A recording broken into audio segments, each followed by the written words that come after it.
Hello. I'm gonna get this done. I have tried this. If you hear background noise, it's wind chimes. I'm just gonna go ahead and do a video with wind chimes as background noise. Anyway, let's talk about television. I have come to the realization that me and television are about the same age. Whew. Yep. My earliest memories, we had a TV, had like this big wood box, screen about that big, snow, static, couldn't hardly see nothing. Had to sit with your nose right up against it pretty much. Then we got a big wood box, a little bit bigger. Had knobs on it. I mean, vertical hold, horizontal hold, brightness. You'd be sitting there and the picture go that way. You had to get up and go crank it back. Then it go the other way. You had to go do it again. Wasn't no remote. You had to get up and go do it. Then it start rolling. You had to it'd slow down and finally it'd stop. It was an adventure. Then we finally got a TV that was mostly all screen. We didn't ever have one of those space looking antennas on the roof. We had my little brother over in the corner with a pair of rabbit ears with tinfoil on it going, "Is it good yet?" That's the way we watched it. Had a pair of vice grips on the channel changer. Had to remember what position. Anyway, it was an adventure. And then came color TV. Color TV. You talk about knobs. Color TV had some knobs. Had a red knob, a green knob, a hue knob. What's hue? Had a hue knob. And every time the camera angle would change, all the colors would change. You had to go back over and get it right.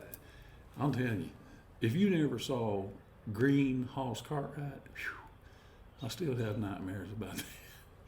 But it was a cultural thing. I mean, you go to school the next day, you talk about what you watch, Beverly Hillbillies, I don't know, whatever. But Friday night, man, Friday night was Rawhide, Route 66, and the Twilight Zone, and a big old RC gully washer. And it didn't cost nothing, free. Didn't pay nothing for it. Just came in the house free.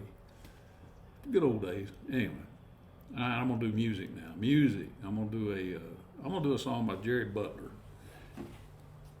Jerry Butler is in the Rock and Roll Hall of Fame, but not as Jerry Butler per se. He's in there as a member of a R&B group called the Impressions, who were actually formed in my hometown, Chattanooga, Tennessee. Then they moved to Chicago, got in the Cabrini Green South Side music scene, got all famous, added some new members, Jerry Butler being one of them. I was looking up Jerry Butler. Of course, that led to that. It's a rabbit hole. You know, you get in these rabbit holes. The weirdest thing I found out was that the Impressions were a huge influence on Bob Marley and the Wailers. They copied their look, their vocalization patterns, and I'll tell you, this is freaky. If you go listen to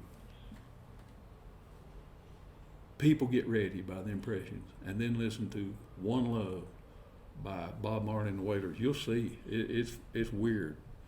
Anyway, I'm going to do He Don't Love You by Jerry Butler. It was also, they kind of changed the name. This was also covered by the cheesiest act that ever walked on a stage, Tony Orlando and Dawn. Don't even look them up. He don't love you like I love you. If he did, he would break your heart. He don't love you like I love you. He's trying to tear us apart. Fare thee well, I know you're leaving for the new love that you found. That handsome guy that you've been dating, whoa, I got a feeling he's gonna put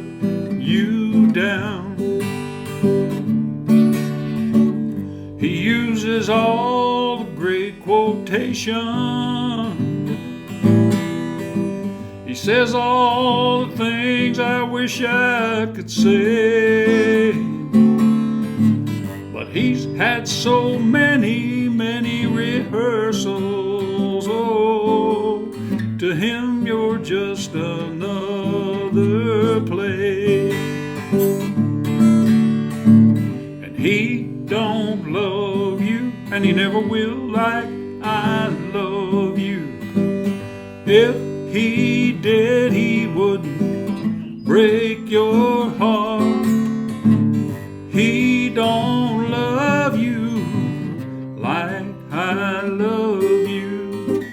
He's trying to tear us apart. Y'all have a good one.